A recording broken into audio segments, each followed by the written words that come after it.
Welcome to the Live Courageously podcast show, episode 83. I'm your host, John Duffy, and Live Courageously has been the conscious theme of my life for the last 3 years since the beginning of the pandemic in 2020. And it's been an unconscious theme for most of my life. Courage is resistance to fear, mastery of fear, not the absence of fear. There's something contagious about someone who is courageous. And today's show is with a friend and guest and courageous filmmaker, Jake RADEMACHER. And Jake is the founder and president of Metonia, I may be pronouncing that wrong, films, and he'll correct me, Perseverance Productions. And between 2005 and 2007, Jake risked everything, including his life, to tell the story of his brothers serving in Iraq. While filming this award-winning feature film, Brothers at War, Jake, embedded with multiple units, filmed numerous combat engagements and interviewed more than 40 combat veterans in the war zone of Iraq. The film played in movie theaters, premiered on Showtime on Memorial Day, and then was released nationwide. And then to follow that up, to help service members and their families process the experience and improve communication with their families, Jake created the Brothers at War Resiliency Workshop. And these workshops have been conducted for more than 40,000 service members and their families since 2011. In 2019, he partnered with the Gary Sinise Foundation on his latest feature film, Brothers After War, with Emmy Award winners Gary Sinise and Phil Gurin as executive producers. And Brothers After War recently world premiered and won Best Military Film and Best Documentary Audience Choice Awards at the San Diego International Film Festival. The film will be released in movie theaters next year in partnership with the Gary Sinise Foundation. And Jake has also written and directed, I'm jumping here, has garnered numerous awards, and he's a Canon Chasing the Light filmmaker. He is also a member of the Directors Guild and SAG-AFTRA, and has performed in numerous theatrical productions and films. He graduated cum laude with a degree in English from the University of Notre Dame, studied playwriting and drama at Trinity College in Dublin. Great place. And he lives in LA, where he's a dedicated father to two of his children, Josie and Noel. That's a short biography, and luckily I talk fast. So, hey, Jake, welcome to the show. Welcome to Live Courageously. Thank you for joining us. Hi, John. A pleasure to be here with you today. Well, great, man. Well, you've had a fascinating journey. I usually like to start the show out with two quick questions. The first one is, how did we meet, if you recall? That's my first question, because most of the guests on my show have been people I know in the real world, not on social media. So I usually tend to, kind of want to start there. So if you remember how we met. I do remember. George Ohan actually was working for me, and we were reaching out to all these National Guard units across the country. We reached out to about 37 different units. I'd already worked with about 10 different states, but we thought we got to get the word out to all the other states. So George was part of that. He was also helping me with some production. And he said, I got this guy, John Duffy. I think you guys have a lot in common and would love for you to meet him. And I said, sure. So then you came down to the office right here, and we just talked for a couple hours. And I remember you telling me about being a mailman and being inspired to make a change in your life, and then getting into film production. And at the point I was talking to you, it was like, here you were 37 films later. So that was how we met. We've stayed in contact over the years. Well, yeah, I remember. You remember all that. That's impressive for me, man. But it was a great meeting, and I was really impressed by your film, Brothers at War, and also impressed by, because George Ohan, told me about you, and he's a great guy. He was someone I was mentoring, also Army veteran, and also I was impressed by what you were trying to do with taking it beyond just being a film that people get entertained, but to take it further and begin to help veterans and their families deal with the issues that they faced coming back and transitioning, and all the issues of resiliency that they needed to go through. So I found all that just really amazing stuff that you were doing. So it was an honor to meet you, and I was really wanting to see at the time if there's anything I could do. And so it's glad that after all these years, we're back again and talking to each other on this thing. So that was my first question. And my second question, because it does affect how you've lived your life. Courage is a lot of things to a lot of people. There's big courages, there's small courages. But what does living courageous mean to you? How would you kind of take that and sum it up?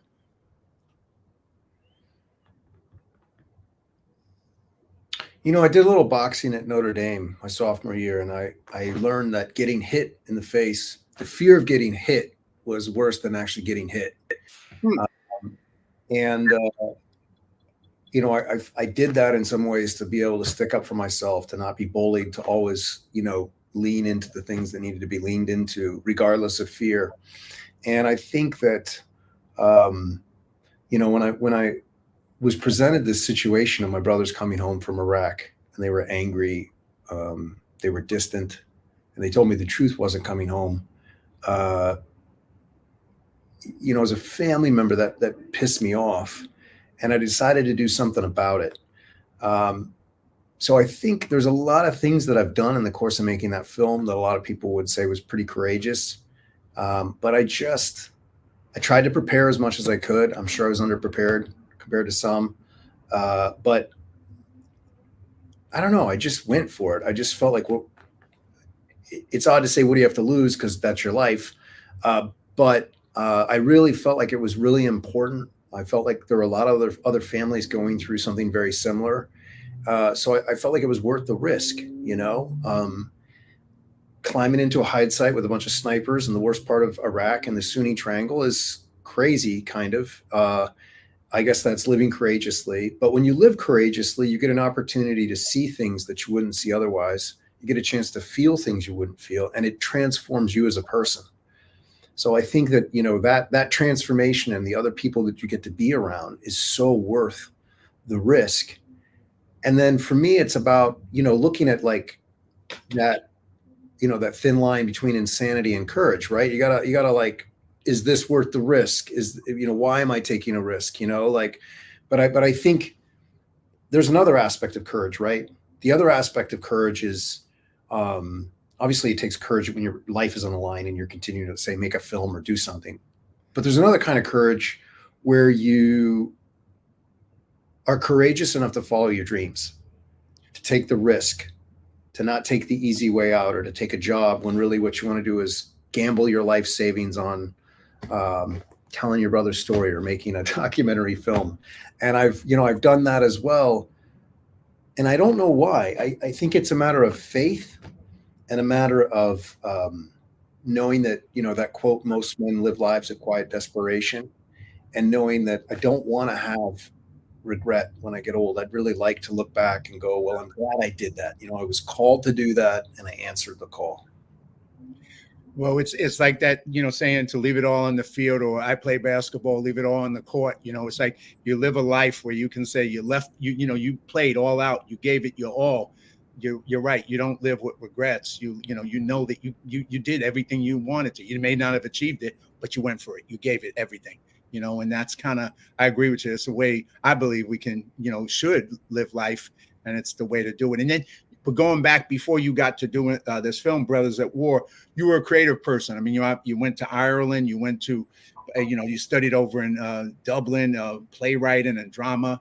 So you came out of a creative world, which, like you said, that was too, going for your dreams. You were going for your creative dreams. And then somehow that next step was to lead you to the next step. But what was that like? What took you on that journey at first before you went to the next journey with Brothers at War? Well, I was an athlete in high school, and a bit of a scholar, even more than I was an artistic person, quite honestly. Huh. I even got out of art class to take an overload in math and science. I wanted to go to West Point. I wanted to be a soldier. I wanted to be a fighter pilot, frankly. I wanted to be a pilot like my grandfather, who served in World War II and flew 17 bombing missions over Italy and then fought the last 6 months of the war with the Italian partisans. That's what I wanted to do. But I, put glasses on and saw leaves for the first time when I was 7. So I knew I was never going to be a pilot. So I thought maybe an infantry platoon leader or a company commander was a cool choice B. And so I wanted to go to West Point, but my eyesight was so bad I couldn't get in there either. Wow.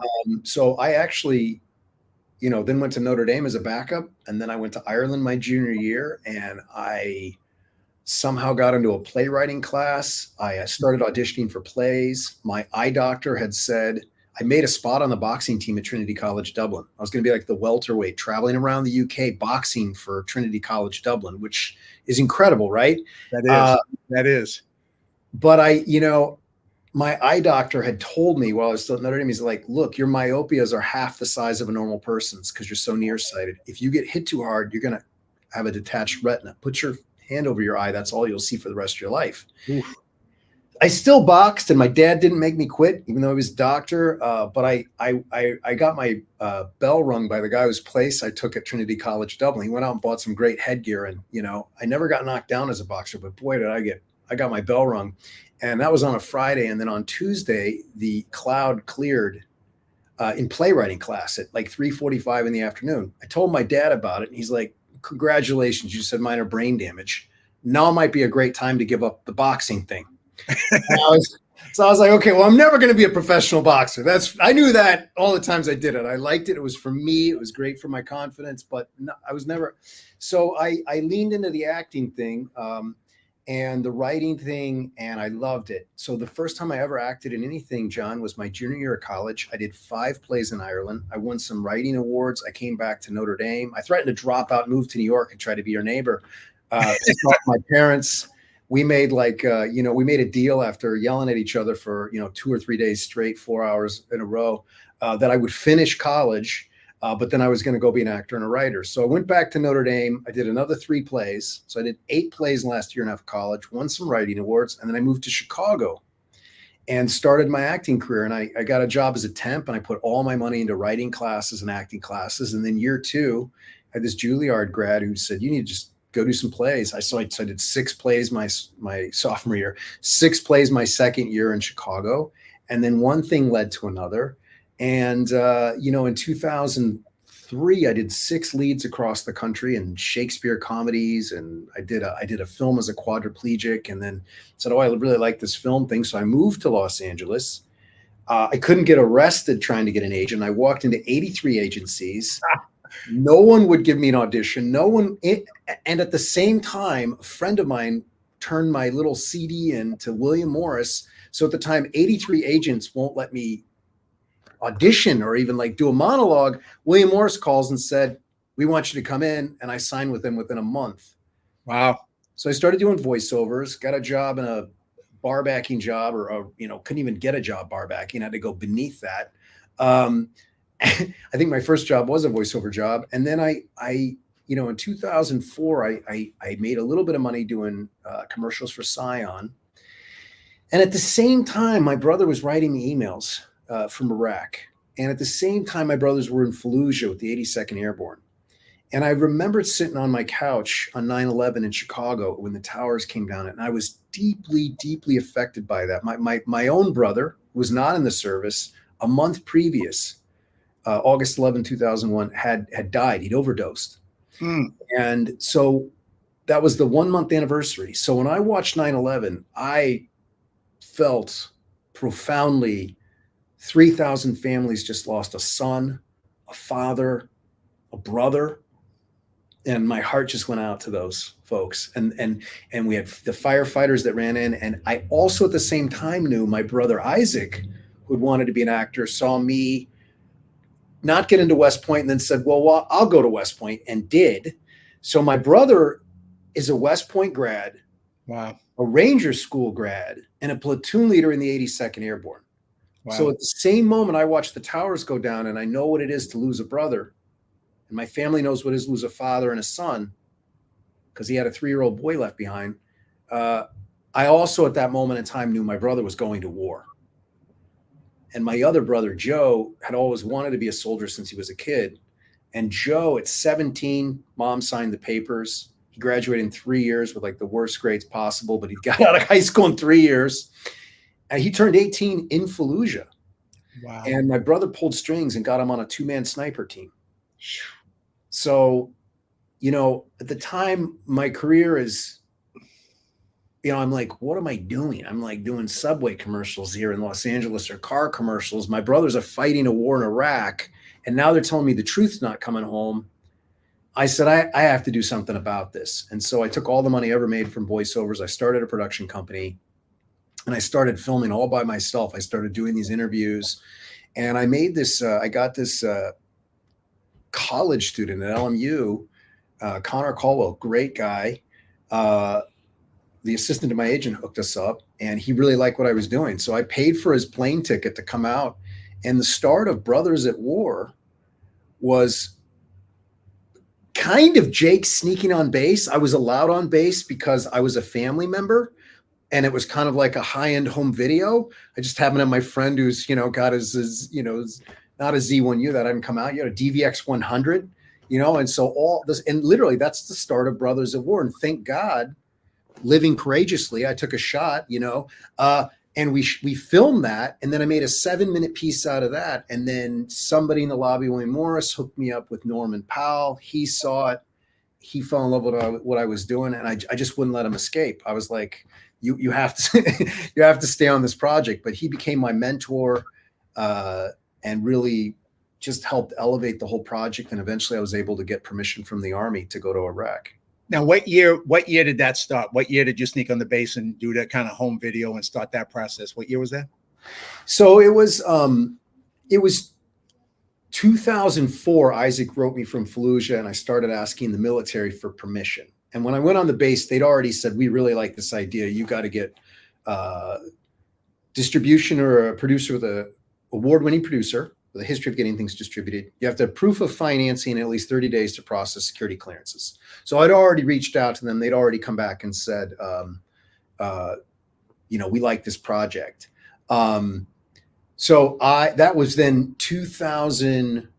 Yeah, that was the fall of 2004. I was filming Isaac as he was leaving for his third deployment, this time to Mosul, Iraq. Norman Powell signed on board around April of 2005. And at the same time, I went back and I interviewed my mom, my dad, my brother Joe. I did another round of interviews with Isaac. All of this is in the movie. And then shot some more stuff. I also interviewed Jenny, and I also interviewed Danelle, so fiance of Joe, and my sister-in-law Jenny. And remarkably, a lot of that footage ended up in the final film.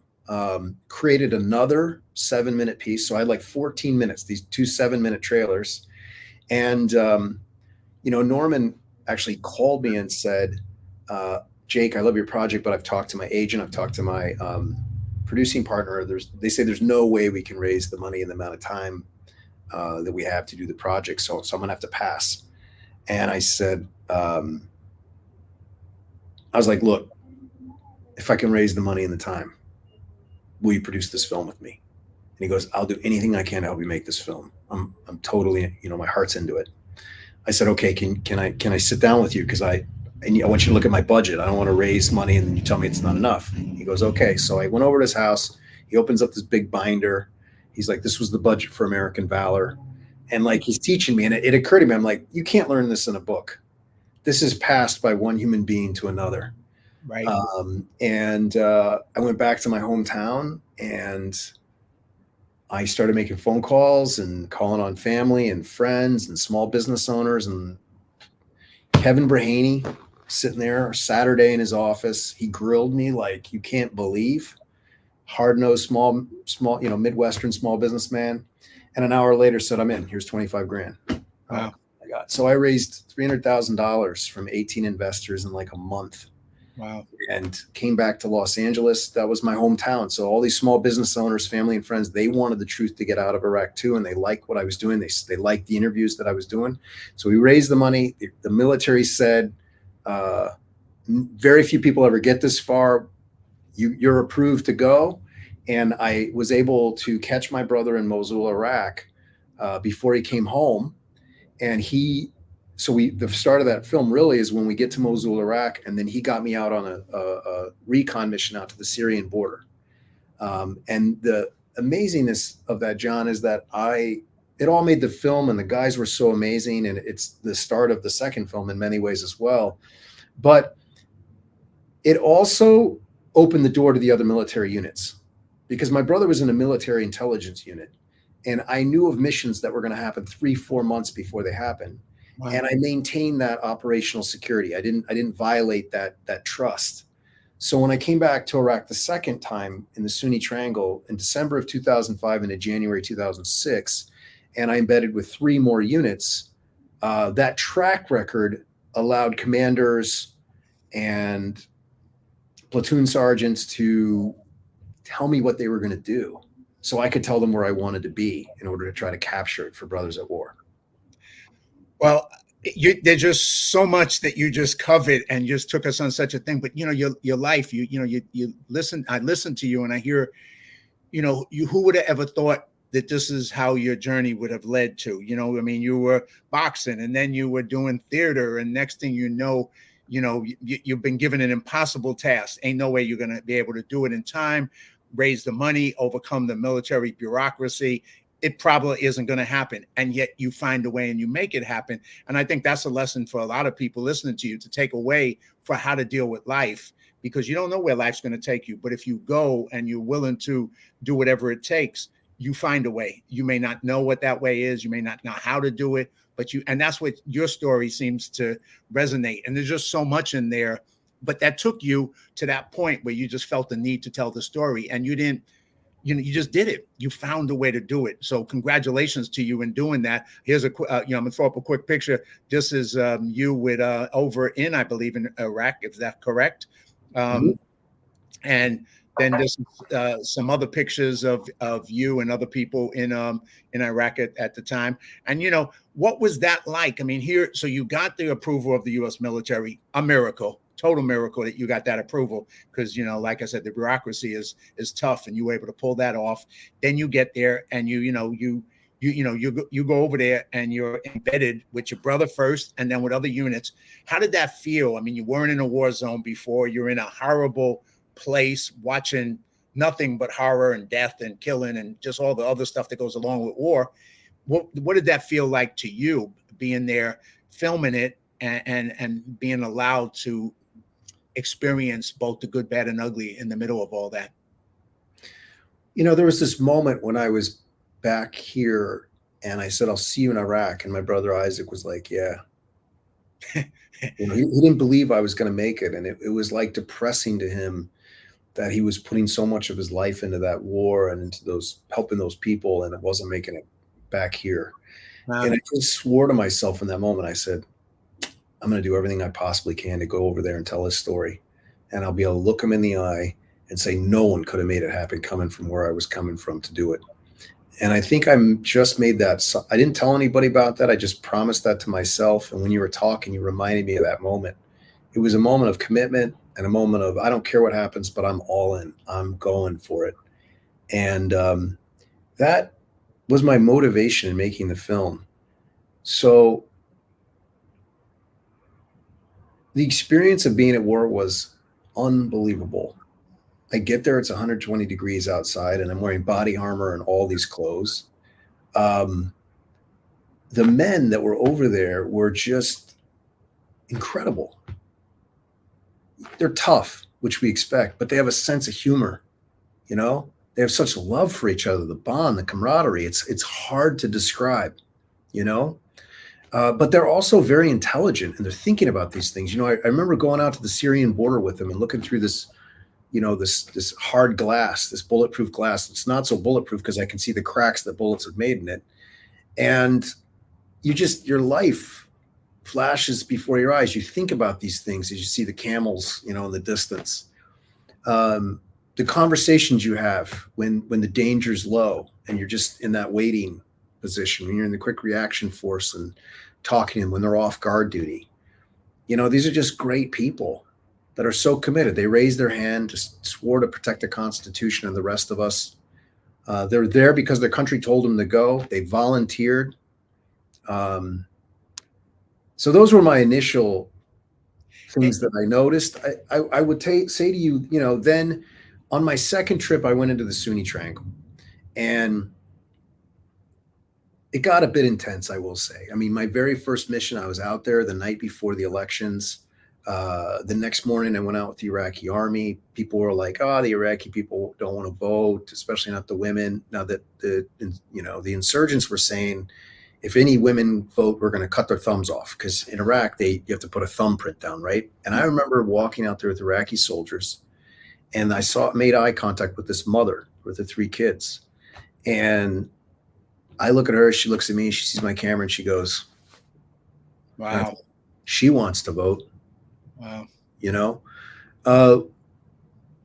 When I was out with the snipers, the guy came out of came out of a mosque with an AK. I don't know if you bring your automatic weapon to church. I don't usually. That wasn't allowed. Yes. And so they had positive identification, and they took him out. And it was kind of incredible to be in that small unit of people in that moment. And I'll tell you what was even more incredible in some ways was the fear they felt afterwards. Because for the rest of the day, they felt like they exposed themselves and they couldn't leave their position. But I felt their fear. It was fear you could taste, because they were afraid there was going to be an RPG that's going to hit their building and kill them or something like that.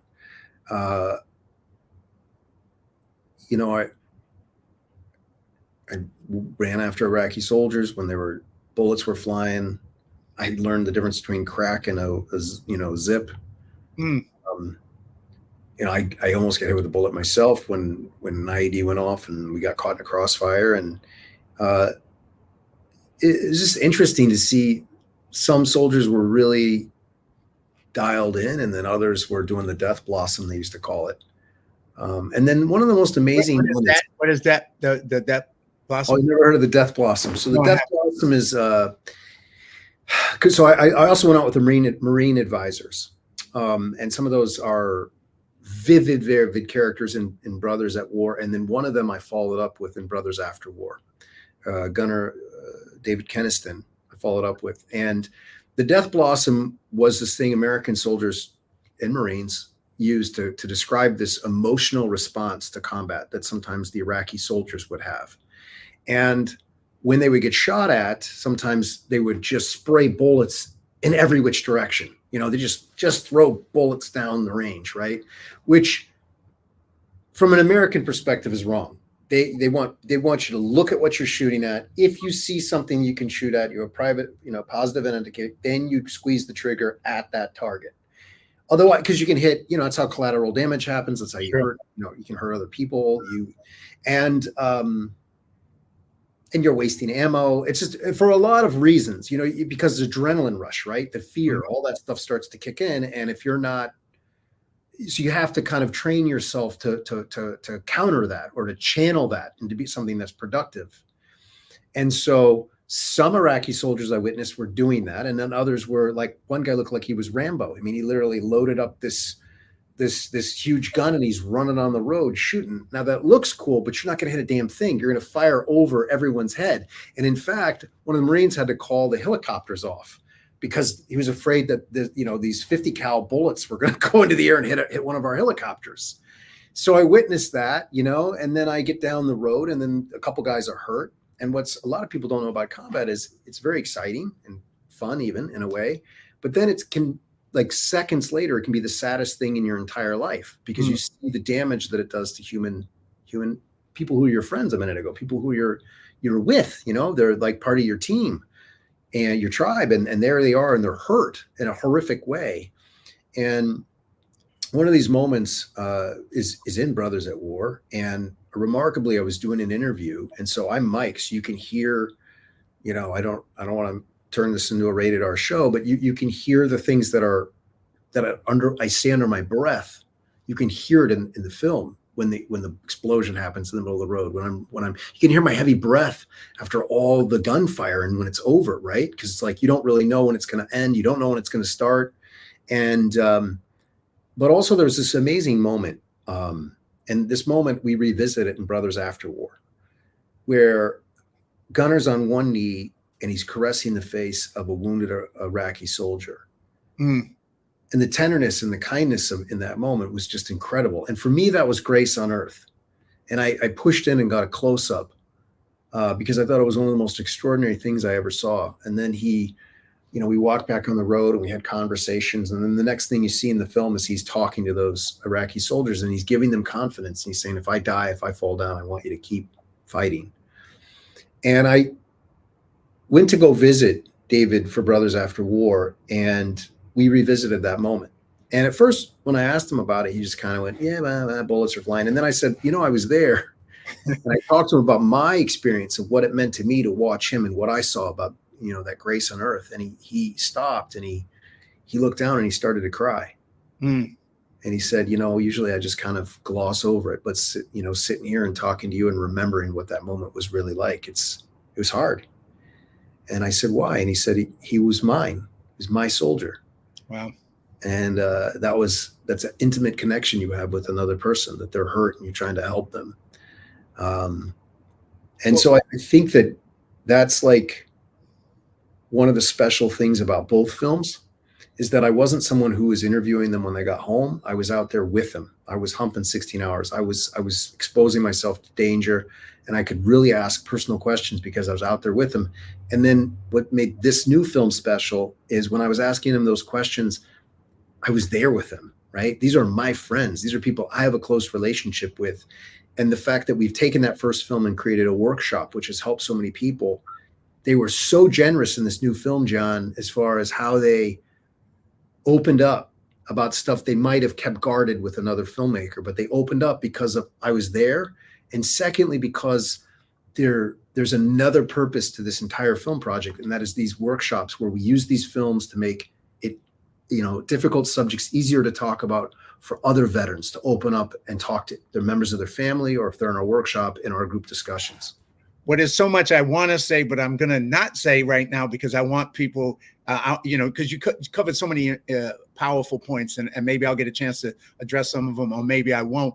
But what I want people to do is see what you've been talking about, because it kind of leads to seeing first the Brothers at War, so we can watch what you created and the audience can see that, and then we'll come back and talk on that. So let me just take us to that right now, and we'll do that. Here we go. And I will bring that up for us to film that.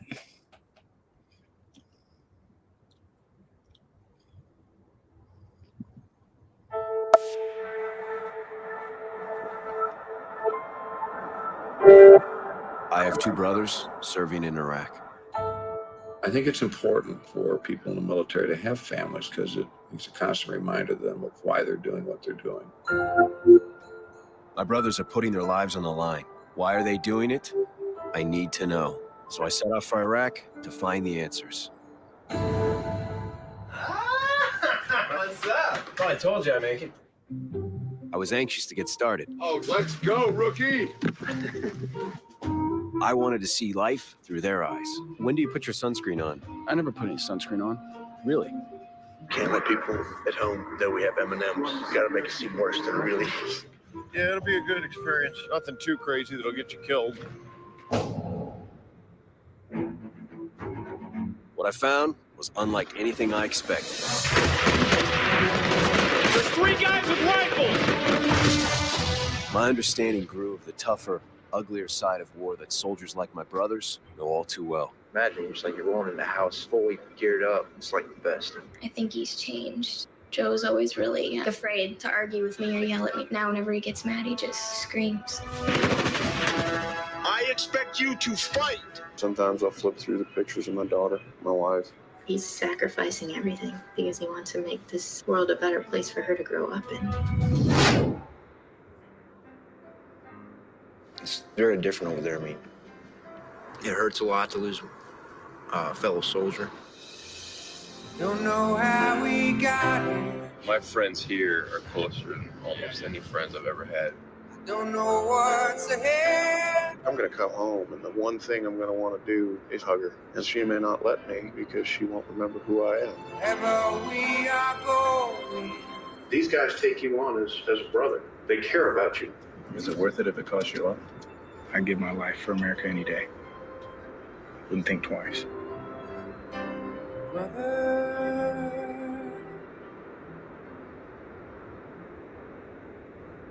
Brother.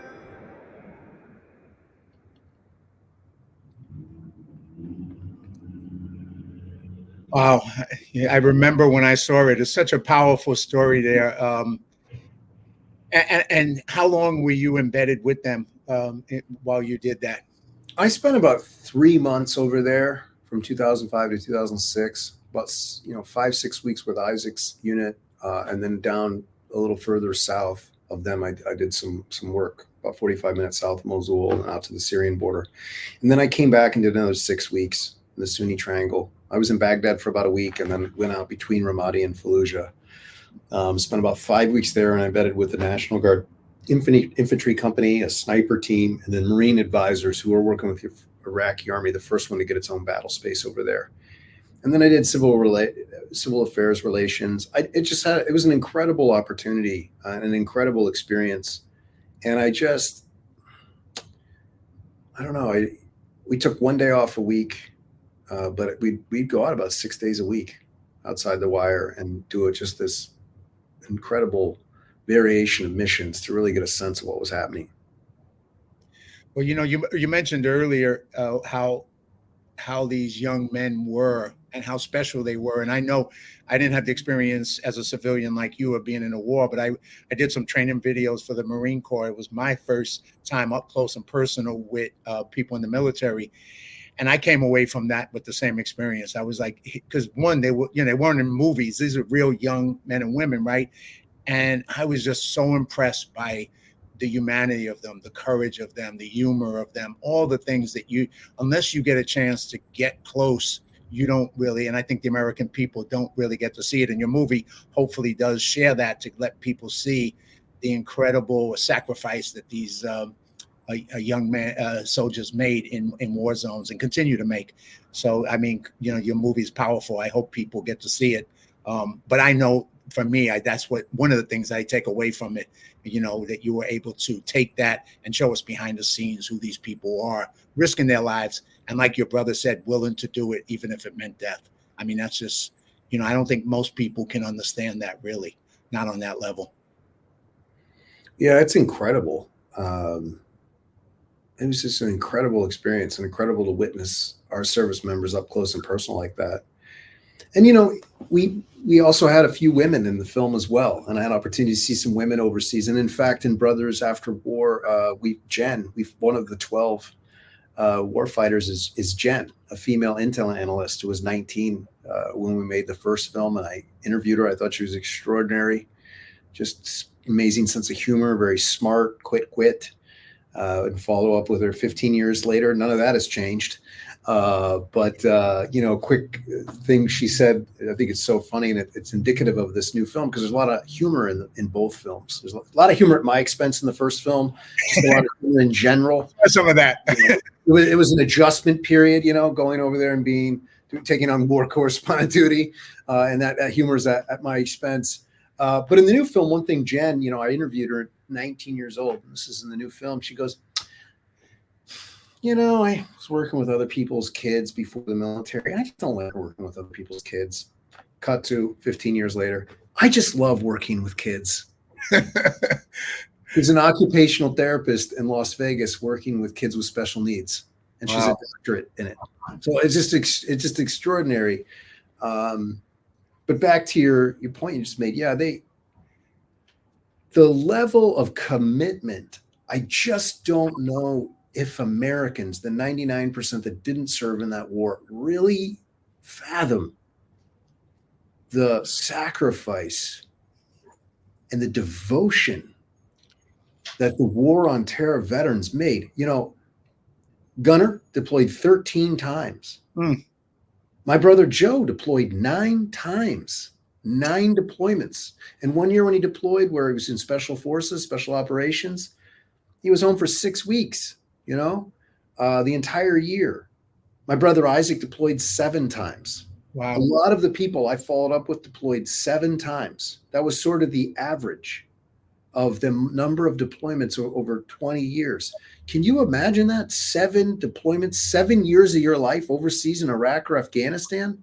I mean, no, that's the thing. Like you said, 99% of the people can't, and unless you have, when we did our training video with the Marine Corps, we brought educators to a Marine Corps to go through a boot camp and to experience. And there was one educator from Newark, New Jersey, who, when he came, he said, I hate the military. They're baby killers. I hate the Marines. And I would never tell any of my students to join the military. And he came and he went through this boot camp with the Marines. And at the end, when they graduated, he was crying like a baby. And we had the camera on him. And we went over to him. We said, "What's going on? You seem very emotional." And he said, "I can't tell you how wrong I've been all my life. These are the greatest young men and women I've ever met in my life. And I'm going back to Newark, and I'm going to tell all my students to join the military. It'll be the best thing to get them out of the poverty that they're in and to give them a purpose in life." That experience changed his life because he got up close and personal. Instead of just reading about it or listening to all the stuff in the media, he got to meet them. And, you know, you went even closer because you were in the war and you saw what these people, and like you said, all those going 7 times, 13 times, it's mind boggling. I mean, you can't even imagine going 1 time, not alone that many times, right? It's just amazing. Yeah. You know, it's interesting. So the story of the film, you know, Gary Sinise saw the film. I was asked to screen the film in Iraq a 3rd time, and I went overseas and screened it in Baghdad. And then that was in 2007. And then Gary Sinise saw it a few weeks later. A Marine, Michael Broderick, introduced me to him. He saw the film 2 days before Thanksgiving, 2007, and finished the film. We were at CBS. He was filming CSI New York, and after the film, it was just Gary, Norman, and myself. He didn't talk for like 2 minutes. And then he said, "Jake, it's a very important film." And then he started telling me what to do. As he really does. And I said, "We got to make this official." So he became executive producer. And then, you know, what was special about the movie was we got it out in movie theaters in 2009. And we took it out in, there he is. There's Mark Miller, one of my cameramen from Iraq from the first film. We took it out to movie theaters in, that was actually in Temecula. That I was filming something for his foundation there.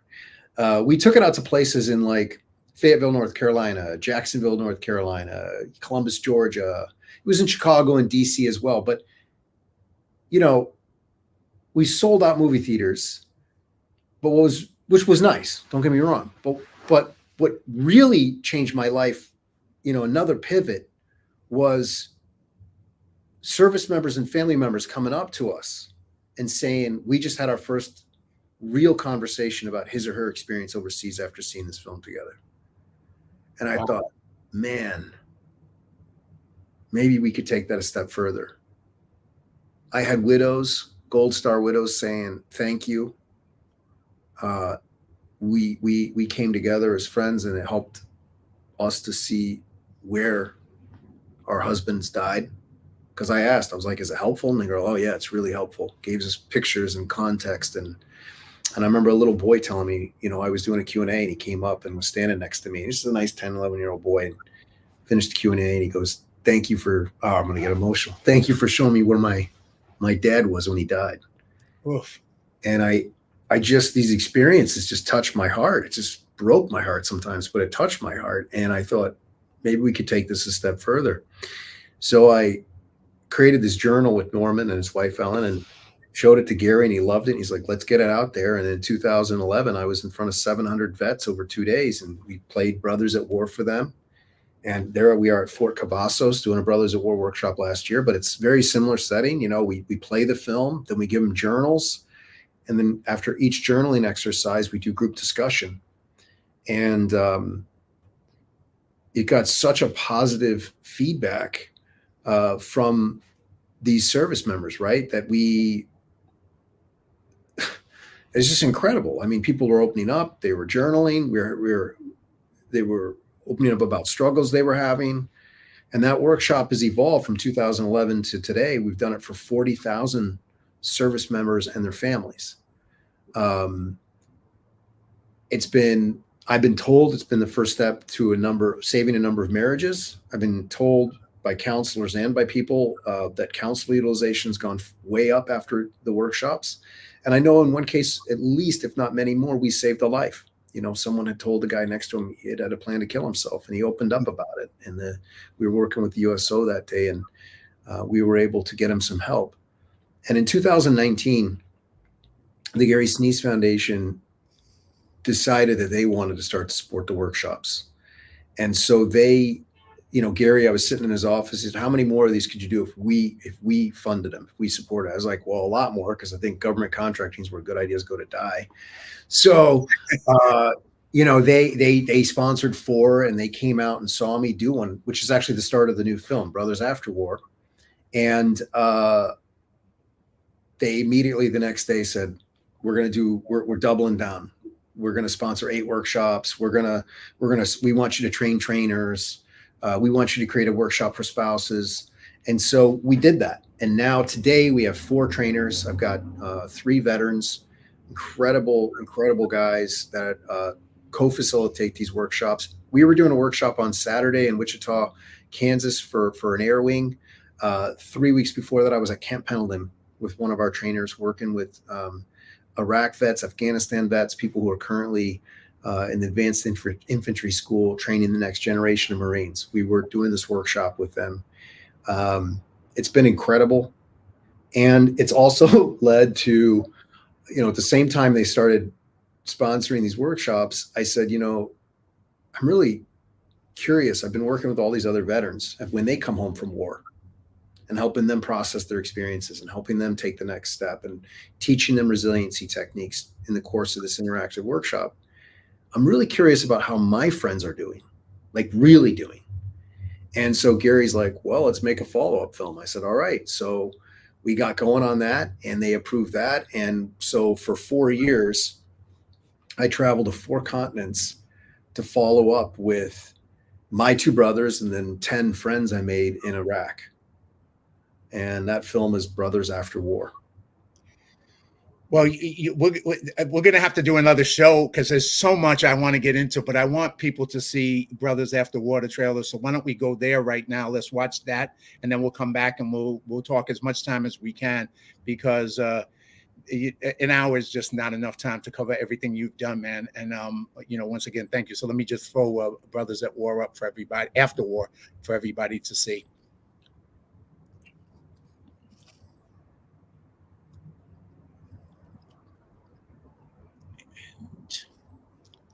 Hold on 1 second.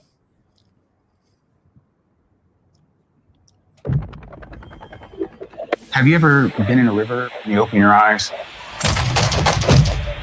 You don't see anything. It's not clear. You go down too deep. It gets darker. You need someone to stick their arm in the water. You need someone to grab you, pull you up. One of the hardest parts of being a warrior is coming home. I was angry at everybody. They didn't understand what I understood. Yeah, when was this supposed to take my own life? I invested so much of myself into the military that it was hard to let go. I'm doing this documentary right now because I want to see how the guys that I embedded with years ago are doing, how they're really doing.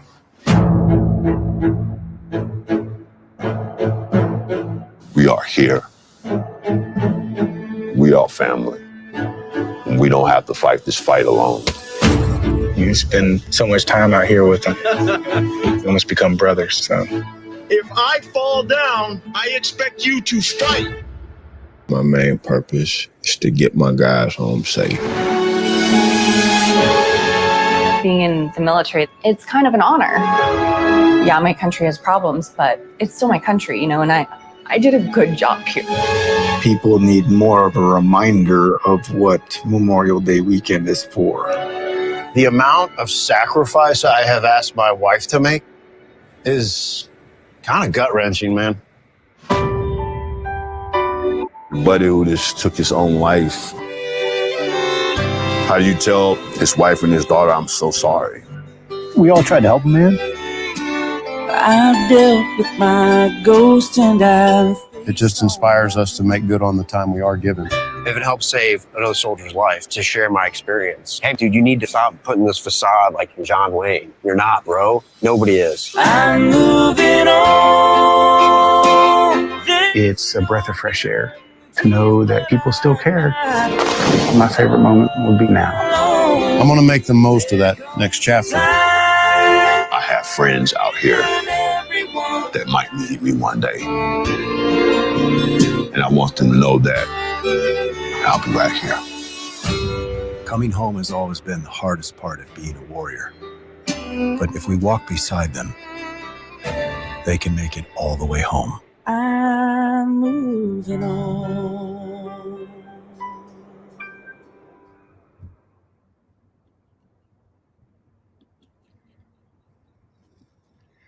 Wow. Very powerful, man. Very powerful. Thank you. Thank you for doing that. And thank you for both films and all what you're doing with this.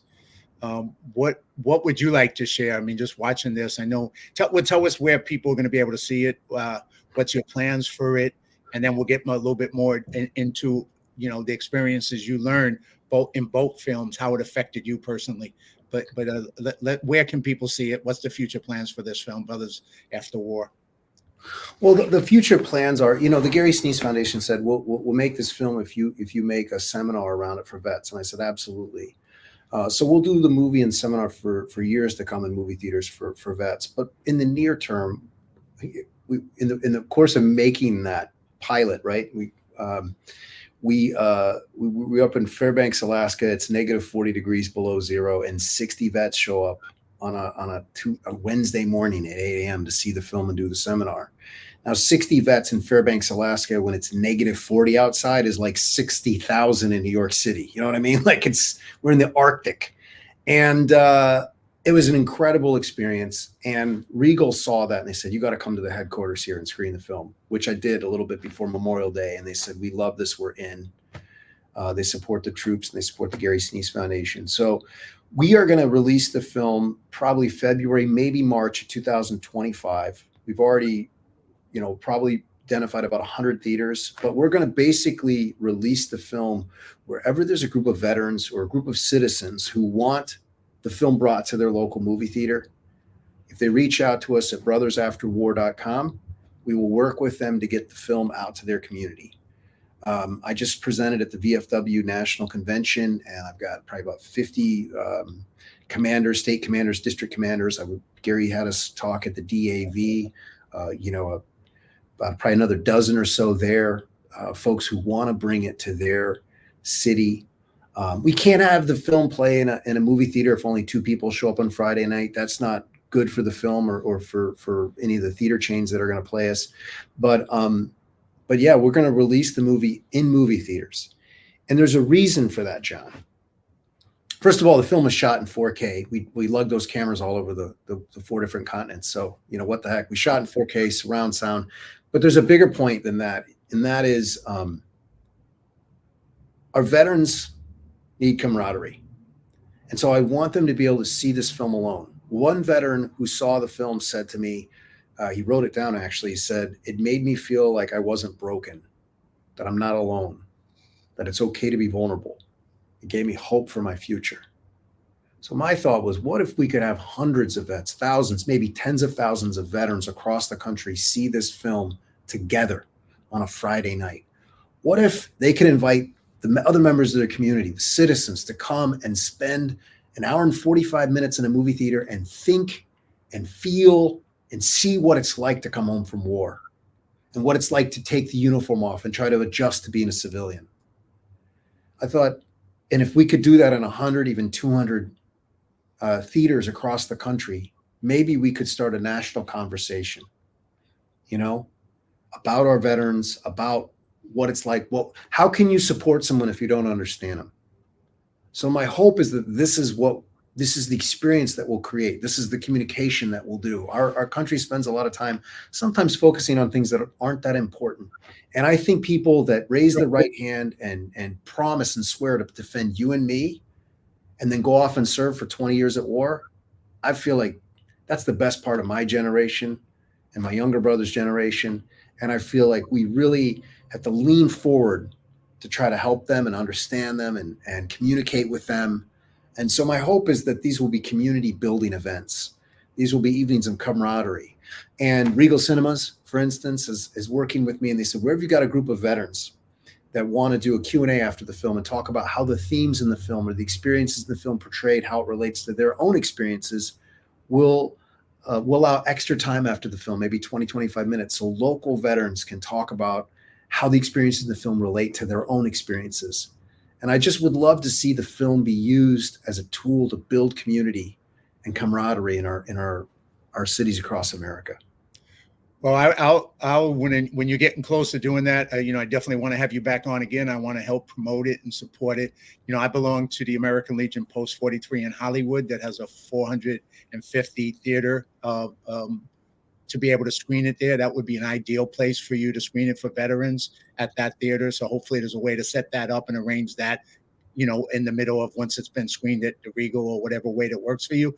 But once again, I think, be able to have that conversation, because like you said, 1% of the people have been in the military and 99% haven't, and having an understanding of what that is and understanding that, and create that conversation, and also create that conversation for the people who serve with their families and their friends, so that people understand what it's like, and that create that healing that you bring with these resiliency workshops is just remarkable, man. It's just, it's just amazing what you do. I can't congratulate you enough for doing it. I think you're touching people's lives.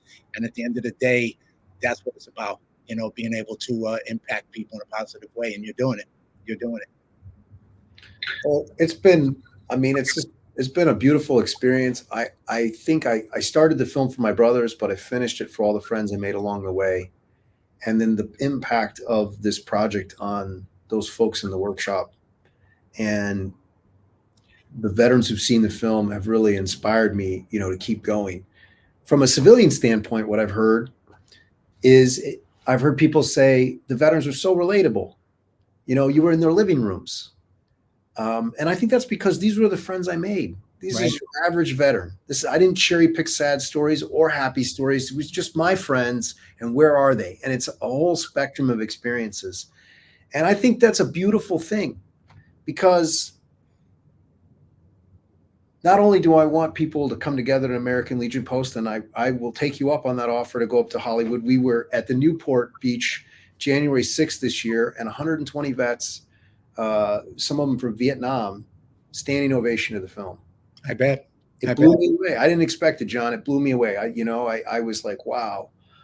I think the Vietnam vets felt like, yeah, this was my experience too. This was difficult for me. And they saw their own story and the story of this generation of veterans.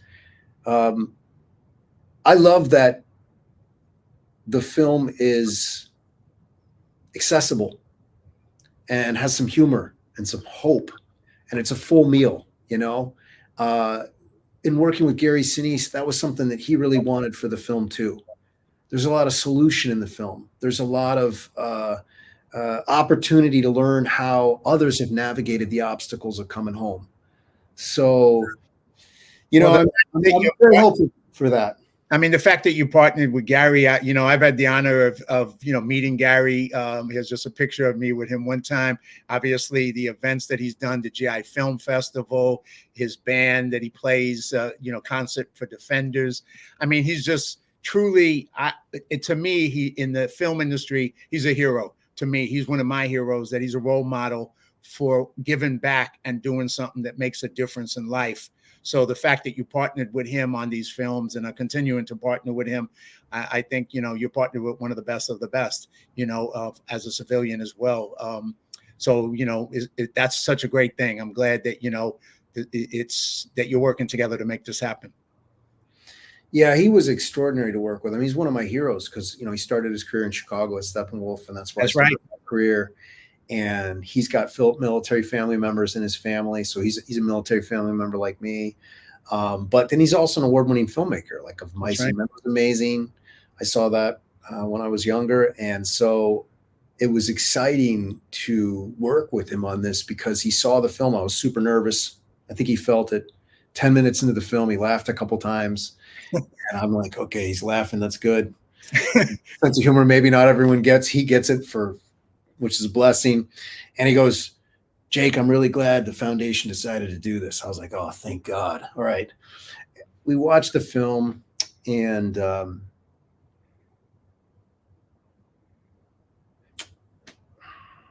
getting a little emotional because one time we were watching the film and he made me stop the film, and he goes, does Frank need anything, Jake? And I was like, well, I can ask him. Wow. There was a vet in there with a child with special needs, and Gary's like, talk to him, see if he needs to see if we can do anything for him. And the Gary Sneeze, by Gary himself, driven by Gary himself, were able to get him a specially adapted car to take her to her medical appointments and help them adapt their home a little bit, to give them a kitchen and also an area to care for their child. And that's just the way Gary is. You know, he's just, we're trying to make a movie, but he gets emotionally involved and sees is there a way to help one of my friends. And my friend's a proud New Yorker, you know, so he's like, well, I won't ask for help. Sure. I'll let you talk to my wife. And so I talked to his wife the next day, and she's like, he's not going to ask for help, but we could use a little bit of a bigger vehicle, or, you know, we were looking at taking a second mortgage out to add on to the kitchen so we can have a kitchen and then also an area to care for him. And, you know, that sums Gary up. You know, he's an incredible humanitarian, and it's been amazing to be a part of that mission. You know, we're one of 34 programs of the Gary Sinise Foundation, so it's wonderful that they call us in sometimes, you know, suicides or something like that. They say, hey, can you go work with them? And we go absolutely. But artistically, it was exciting to work with him as well, because he gave me all these notes, and he never tried to, like, he was never didactic. He was never, you have to do this, you have to do that. He was just like, here's what I think the issue is with the film, or has the film made its point and you make it again. And then one time to address a concern he had, I snuck off and jumped out of an airplane. And I told him I did it. He just looked at me like he wasn't, you know, he was like concerned. He's like, you know, and then he watched the next cut of the film. And there I go, Derek Fisher, you know, he's a young man, 120 degrees outside. He goes, there's nothing like, this is in 2005 next to the Sunni Triangle. He goes, there's nothing like going at the ground 150 miles an hour. Wow. So we cut to, now he looks like a Viking. He's a professional skydiver after 20 years, including Delta Force. And so what do? I got to go skydiving with him for the movie. Wow. So, you know, it obviously production value, some excitement, gives everybody a fun break. And we watched that sequence, right? And Gary's just sitting, this is the two of us, we're watching. He goes, that was a good idea. So like, yeah. So he was incredible to work with. You know, it's not every day you get to work with somebody you looked up to your whole life, and then all of a sudden he's the one giving you feedback and pushing you to make the film even better. And little does he know, getting you to jump out of airplanes. You know, and I sat with the executive director of the Gary Sinise Foundation. I said to Don, I go, the things I do for the foundation, you know, jumping out all in one shot. I mean, literally, you see this shot of me. I'm outside of an airplane. I go like this. And then all of a sudden. Was that the first time you did it? It was the second time, but I tell you, it was years later. It was, and there was a moment when we were just standing out the front door that I'm like, what are we doing? Why am I doing this? You know what I mean? Right. And you jump, you know, and then you go live courageously, right? Like, oh. I've only done it once myself, and you're right. To do it a second time, I would think the same thing. But for you to do it, I understand it, right? It's like, but you made the movie better. I can't wait to see that one, man. I can't wait to see that now that I know the backstory, and the audience does as well.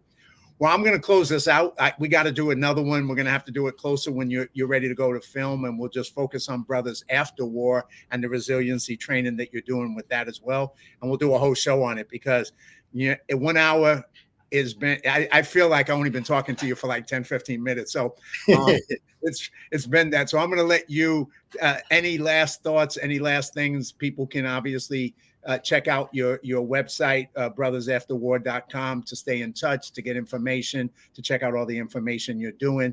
But why don't you take it off and give us some closing thoughts? Yeah, I would just say that the timing of this podcast, we are building a coalition of like task force commanders to bring the film to your community. So if that's something you're interested in doing, please reach out to us. We have a little form on the website. If that's not something you're interested in, but you want to see the film when it comes out, just sign up for our email list. We don't send out, we don't spam people. And then, you know, we're on Facebook and Instagram and Twitter and all that stuff. So I would encourage people, those who are social media folks, to, you know, share our posts and get behind, and in whatever way is comfortable for you, spread the word. It'll be in people's living rooms after that. But I would just if someone has heard something that inspired them, if they feel like this is something that might help a friend of theirs, or it's a story they could relate to, we've learned that movies make tough subjects easier to talk about. So we really are in a place where we just want to spread the word out as far and as wide as we can. And I want to thank you, John, for having me on the show, because my fear is that maybe somebody who needs the film might never hear about it. So thanks for having us on to talk to your fans and the fans of this show, and anybody out there. If you feel like maybe this would be a great film for a family member or a friend to come see, we made it for that purpose. We made this as a film that would, I've heard it's an emotional roller coaster ride in a good way from veterans. And I've heard it's, entertaining and very educational for those folks who maybe haven't served themselves. We want it to be, a community building moment. So go to brothersafterwar.com, reach out to us. We'll reach back. And I can't wait to hear more responses to the film in the coming months. Well, Jake, thank you so much, man. Thank you for coming on the show. Thank you for sharing all this. Thank you for going on the journeys that you went on to Iraq and with all these military people. Thank you for sharing their stories, and not only sharing their stories with us civilians and people who may not have a real up close and personal reality to them, but then thank you for going further and being there to help them and their families and help them with resilience and taking it to that next level. I mean, I think that's one of the things that, military people are about, service, and you as a civilian, me as a civilian, we can also serve in our ways to support them and support what they do. And you've done that in so many ways. And so thank you for that. And once again, I hope everybody gets a chance to see Brothers After War. I will share it. I will push this out to people, and it's been an honor. And I'm glad that we got introduced many years ago. So, I'm glad we're back, and I get a chance to push your film out there, because it's a powerful one, man. Thank you so much. I appreciate it. Thank you, John. I appreciate it. All right, I'm gonna close out the show, and thank you everybody for watching. I hope today's show with Jake inspired you both to live courageously and to be willing to make a difference in this world and serve others with the gifts that you've been given. His gifts came across in both these films, Brothers at War and Brothers After War. And so I hope you get a chance, spread the word, share it, do anything you can to support this effort, and I'll be doing the same. And if you haven't seen the previous 82 podcasts with some of the amazing, courageous friends of mine, you can check it out on my YouTube channel, livecourageously.com, or on my live/courageously.com website. And so I hope you will go further and you'll check this out. So that's where you can check out my shows. And until next week, join me every Sunday at 6 p.m. for another courageous guest. And I encourage you to choose to live courageously, make your life a masterpiece, and God bless until we meet again.